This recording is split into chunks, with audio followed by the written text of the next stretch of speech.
So, I can barely contain my excitement right now. About 10 minutes ago, BioWare released their first major blog on Anthem 2.0's development, giving us our first ever first-hand look into loot and equipment goals going forward in Anthem 2.0. This stuff is insane, and I'm not exaggerating when I say my mind is blown. This is practically everything we have been asking for and then some. And these are all things that I am so looking forward to discussing with you all in this video. We're going to tackle this thing and go item by item and discuss them along the way. But please, let me know in the comment section below every last thought you have on this blog. This is huge information and some absolutely incredible news. But without wasting any more time, here's the blog. This comes from BioWare Austin studio director Christian Daly, who many of you should know by now as Anthem's game director. He writes, "Hello again. I hope this finds you well, and I appreciate everyone's patience as we work through the right timing for new information. We're excited to share with you all our next blog, but we also want to be respectful of larger conversations happening in the world.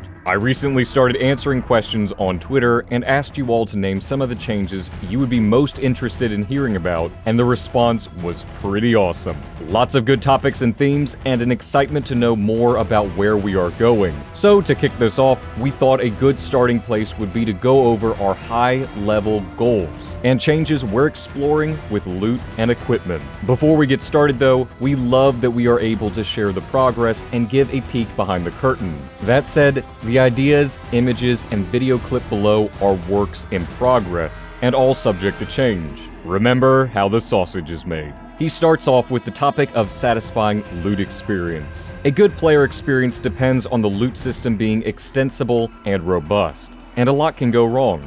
A lot did go wrong. We fell short here, and we realized that building something new from the ground up was going to be required, starting with taking a long look and understanding the best in class of many great games that inspire us. Based on this research, along with your thoughts and feedback, we planned some high-level goals and changes we wanted to try. Starting off with respecting your time. Increase the frequency of loot drops.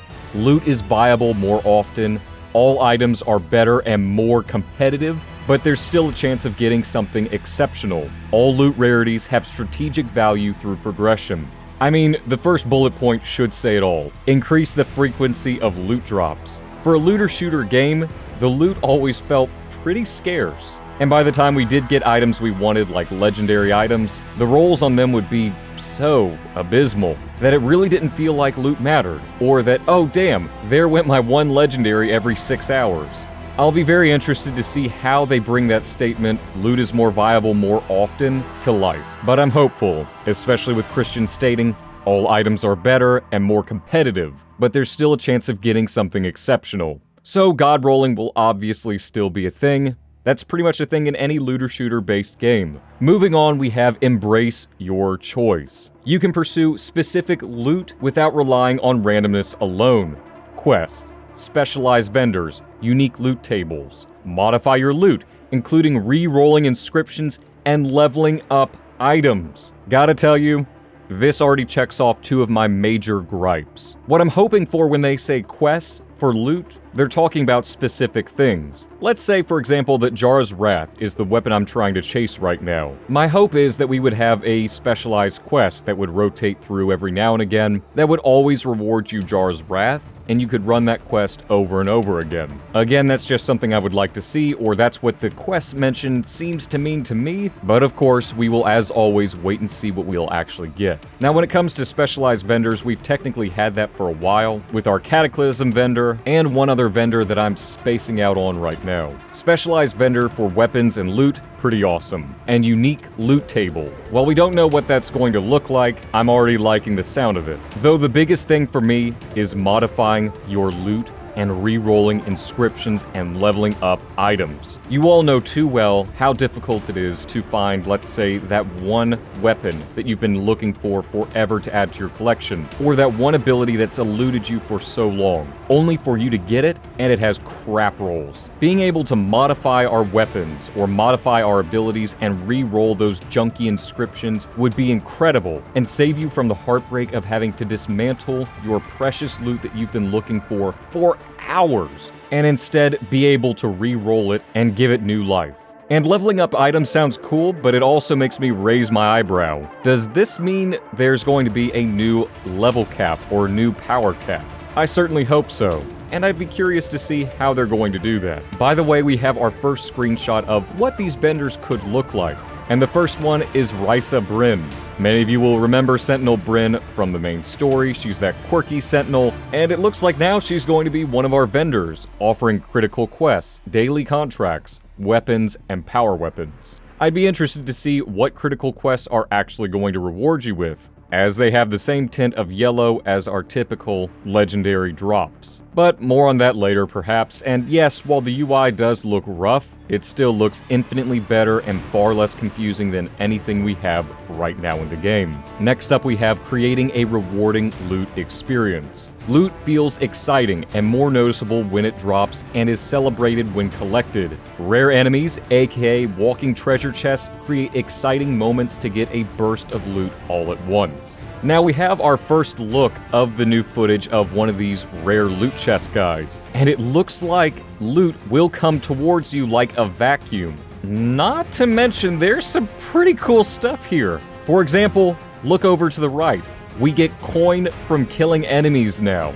Do you see that? We are able to get the coin that we need to buy our cosmetics in-game, and it looks like more frequently than we'd had in the past. I think daily at most you could collect a couple thousand coin, and that doesn't even begin to put a scratch on something like, well, an armor set. Furthermore, as I'm looking at this footage, it looks like we're getting the items and they're deconstructing themselves immediately. We're also seeing stuff that we've not seen before, such as reinforced leg armor, a mod battery, Jara's Wrath, and a lightning gun. It looks like regular lightning guns are going to be added to the loot pool, and weapons like Jara's Wrath really are going to mean something. But what I'm primarily looking at here are the mods and the reinforced leg armor. Does this mean that they're going to be moving away from inscriptions and instead doing something like a more classic arm armor, chest armor, leg armor, helmet, like your more average and typical looter shooter? I don't know, but the prospects are still pretty exciting and pretty interesting to consider. Keep it accessible and immediate. Reveal and equip loot right away. Complete revamp of equipment sheet, including a detailed stat sheet, not shown. The equipment sheet can be accessed from anywhere, allowing you to easily see what you have equipped in each slot. There we go, another few boxes checked off. Reveal and equip loot right away. I never understood how from E3 2017 we went from picking up our loot to knowing exactly what we got, to not being able to equip it, to then all of a suddenly you don't know what you got until you ended your mission or you return to Fort Tarsus. This is terrific to find out exactly what you got on the spot. What did I get? It could be one of any dozens of things because the loot table was just one big conducive thing. Revamp of the equipment sheet, including a detailed stat sheet. That in and of itself is a godsend, and I cannot wait to see that stat sheet. Now the equipment sheet does look pretty basic, and I guess it does answer my previous question about the armor. Now when I say basic, I don't mean that in a negative connotation at all. It looks pretty awesome, and we're going to delve more into that in another video to, save some time here. Reliability of equipment and rewards. Each item has an inscription budget based on its power and rarity. No more useless items because they were missing must-have inscriptions. See increased weapon damage by 225%. Exceptional items are about getting the exact types of bonuses you want instead of maxing values on every bonus. This is where I kinda get a little, alright, let's see how it works out. I like the idea of an inscription budget based on power and rarity. So a masterwork item will have a larger budget than an epic item. An epic item will have a larger budget than a rare item, and so on and so forth. And it looks like, once again, items are going to be worth something of a damn, even if they're missing the must-have inscriptions. Not to mention the aforementioned inscription rerolls. And lastly, we have scale for the future. Your power cap can be easily increased, and the loot system scales accordingly. Advanced telemetry data allows us to identify trends and make meaningful balance changes. Now, of course, power cap being increased is wonderful, and it can happen with each expansion or major update, whatever, to keep us grinding. I just ask that, we can enjoy and bask in our glory every once in a while. Destiny's system is a unique system, for example, that pretty much requires them to reset that power cap every season to make players keep on grinding and grinding and grinding. Not to say that's not enjoyable, but it does come to a point where it becomes exhausting. My one hope is that power cap being increased won't happen too terribly often on their end, and just enough to keep things interesting. As far as meaningful balance, I'm always super skeptical when it comes to balancing in games, and BioWare really hasn't had to do too much of that. Of course, there's the exception of the Jar's Wrath pulsing, which they nerfed. Now, that's not all, believe it or not. Christian states, aligning around these goals has really helped us focus on the right priorities as we continue iterating and seeing the progress on our internal playtests. It is early days though, and we will continue to test and experiment over the coming months, hopefully with your feedback. That kind of gives me hope for a PTS maybe in the future, but again, we'll see. Now, it's this other areas of exploration that he mentions and gives a pretty awesome screenshot that gets my heart really pounding. In addition to loot and equipment, there are some really good improvements to the feel and types of items we're supporting. Gunplay is overall more responsive with enemies reacting to hits near instantly. With improved client-side prediction, we are also looking into the role of melee items and builds, and of course, being able to spend skill points to unlock new types of equipment and synergies. One of the things I am most excited about is seeing all the awesome new weaponry concepts based on our factions. Guys, hold your hearts in your chests, because it looks like we're going to be getting Goth weapons, and Scar weapons, and Dominion weapons, and all new types of Freelancer weapons. We're going to go over the screenshot in another video as soon as I can make it, but oh my god, is this all just so awesome! I can't remember the last time I felt this energized about something. Oh my god! Anyways, Christian leaves off.